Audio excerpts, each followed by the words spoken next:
Rather, Ma of the company transferred 500 yuan to him today. Then his son had recently finished his high school exams and wanted to give him a special graduation gift. Hopefully, his son will be as tough as a cactus in this new phase of his life. I'm looking for a picture of a cactus and observe the morphological features. Print a cactus stamp with a 3D printer. Not a big problem. Let me think. Let's draw a draft first. Line draft completed. Start modeling. Hehehe. That's not bad. I've made 2 more to give Ma another choice. 我的天哪! What a convenience to have a 3D printing factory. All the solutions can be done by the machine at once. Quick and time-saving. How comfortable.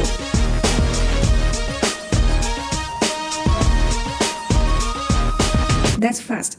It's done in no time. Remove. Look at this print. It's beautiful. Now, let's get the light on. Let's light it up and see what it looks like. Send it to Ma. Ma is very satisfied. I'm not bad. What kind of gift has everyone received or given before? Is there a special meaning you want to convey? You can post your thoughts in the comments. 记得点赞关注哦。